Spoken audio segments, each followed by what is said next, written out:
শুরুতে যে খবরের দিকে চোখ রাখবো, পাখির চোখ বিধানসভা নির্বাচন আর তার আগে ফের দুদিনের মেঘালয় সফরে যাচ্ছেন তৃণমূল সেকেন্ড ইন কমান্ড তথা সর্বভারতীয় সাধারণ সম্পাদক অভিষেক বন্দ্যোপাধ্যায়।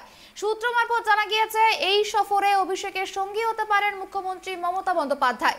রাজনৈতিক বিশ্লেষকদের মতে মেঘালয় বিধানসভা নির্বাচনের জোর কদমে প্রচার চালানোর উদ্দেশ্য নিয়ে এই সফরে যাচ্ছেন অভিষেক বন্দ্যোপাধ্যায় এবং মুখ্যমন্ত্রী।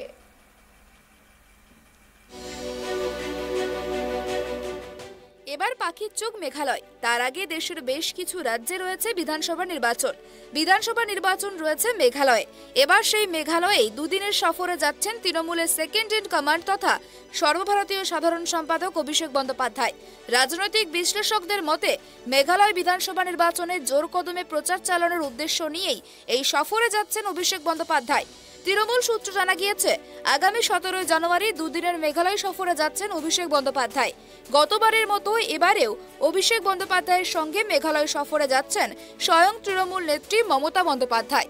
গত ডিসেম্বরে শিলংয়ে সভা করেছিলেন তৃণমূল সুপ্রিমো। এবার তিনি গারো পাহাড় এলাকায় জনসভা করবেন বলেই সূত্রের খবর। আসন্ন বিধানসভা নির্বাচনের আগে গারো, খাসি সহ মেঘালয়ের উপজাতি সহ সমগ্র রাজ্যবাসীর মন জিততে মরিয়া তৃণমূল নেতৃত্ব।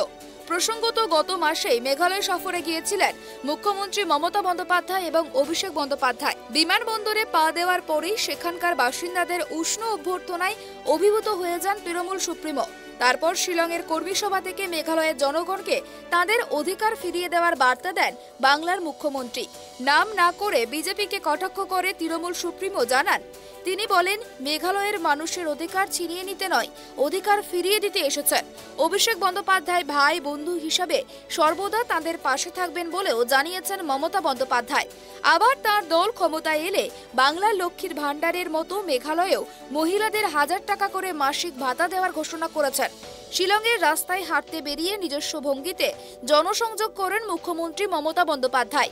সব মিলিয়ে বলা যায় গত মাসেই মেঘালয় সফরে গিয়ে বিধানসভা নির্বাচনে দামামা বাজিয়ে এসেছেন তিনি এবং এবারে বিধানসভা নির্বাচনের প্রস্তুতি এবং সংগঠনের অবস্থা আরও একবার ঝালিয়ে নিতেই তৃণমূলের দুই শীর্ষ নেতৃত্ব মেঘালয় পাড়ি দিচ্ছেন বলেই রাজনৈতিক মহলের অনুমান। যদিও জানুয়ারিতে ফের অভিষেক বন্দ্যোপাধ্যায় এবং তিনি মেঘালয় যাবেন বলে সেবারেই প্রতিশ্রুতি দিয়েছিলেন মুখ্যমন্ত্রী মমতা বন্দ্যোপাধ্যায়। আবার মেঘালয় তৃণমূলের সভাপতি চার্লস পাইন গ্রোভ এবং দলের নেতা মুকুল সাংমা দলনেত্রীকে জানুয়ারি মাসেই আবার সেখানে যাওয়ার অনুরোধ করেন। তার পরিপ্রেক্ষিতেই চলতি মাসে গঙ্গাসাগর মেলার পরে মুখ্যমন্ত্রী মমতা বন্দ্যোপাধ্যায় এবং অভিষেক বন্দ্যোপাধ্যায় ফের মেঘালয় পাড়ি দিচ্ছেন বলেই তৃণমূল সূত্রে খবর।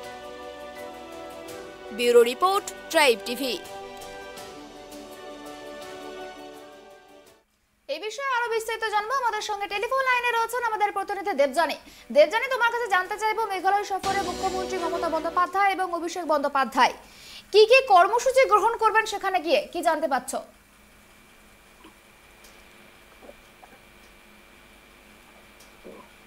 দেবজানী, তোমার কাছে জানতে চাইবো মেঘালয় সফরে মুখ্যমন্ত্রী মমতা বন্দ্যোপাধ্যায় এবং অভিষেক বন্দ্যোপাধ্যায় আবারও যাচ্ছেন, কি কি কর্মসূচি গ্রহণ করবেন, সেখানে গিয়ে কি জানতে পারছো? দেখো, এখনো পর্যন্ত যেটা জানা যাচ্ছে তৃণমূল সূত্রে যে 17 তারিখ মমতা বন্দ্যোপাধ্যায় তিনি মেঘালয় যাচ্ছেন, তার সঙ্গে যাচ্ছেন অভিষেক বন্দ্যোপাধ্যায় এবং 17 থেকে 19 3 দিন তিনি সেখানে থাকবেন।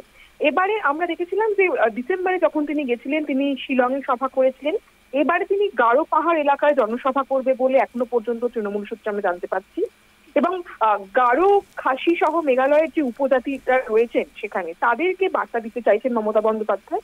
এই মুহূর্তে তুমি জানো যে তৃণমূল কংগ্রেস মেঘালয়ে প্রধান বিরোধী দলের ভূমিকা পালন করছে, কারণ কংগ্রেসের অনেক বিধায়ক দল হাত ভেঙে কংগ্রেস ছেড়ে তারা ঘাসফুল শিবিরে যোগ দিয়েছেন এবং এই মুহূর্তে তৃণমূলের কাছে একটা বড় চ্যালেঞ্জ তারা মনে করছে। তৃণমূলের অনেকে দাবি করছে যে আসন্ন বিধানসভা নির্বাচন সেখানে তারা জয়যুক্ত হবে এবং সেই আশা নিয়েই তৃণমূল সুপ্রিমো তিনি বারবার ছুটে যাচ্ছেন মেঘালয়। সম্প্রতি মেঘালয়ে তৃণমূলের একটা ভোটের যে থিম সং সেটাও প্রকাশিত হয়েছে, সেই গানে সুর দিয়েছেন প্রখ্যাত সঙ্গীত শিল্পী খেম সাইরাস, সেটা খাসি ও গারো ভাষায় লেখা রয়েছে এবং সেই গানের যে শব্দ সেখানে কিন্তু বারবার সেখানে মেঘালয়ের মানুষের পাশে থাকার বার্তা দিয়েছে তৃণমূল। তাই তৃণমূল যে একদম কোমর বেঁধে নামছে মেঘালয়ের এই বিধানসভা নির্বাচনে, এবং তারা যে এতটুকু জায়গা ছাড়ছে না, সেটা কিন্তু তাদের যা কর্মসূচি, তাদের যা পদক্ষেপ, তাদের স্পষ্ট। সুপর্ণা, ধন্যবাদ দেবযানী। যেমনটা জানতে পারলাম, এটা বলাই বাহুল্য যে মুখ্যমন্ত্রী মমতা বন্দ্যোপাধ্যায় এবং অভিষেক বন্দ্যোপাধ্যায় দলের নির্বাচনী প্রস্তুতি এবং সাংগঠনিক অবস্থাকে আরো একবার ঝালিয়ে নিতেই কিন্তু তৃণমূলের এই দুই শীর্ষ নেতৃত্ব মেঘালয় সফরে পাড়ি দিচ্ছেন।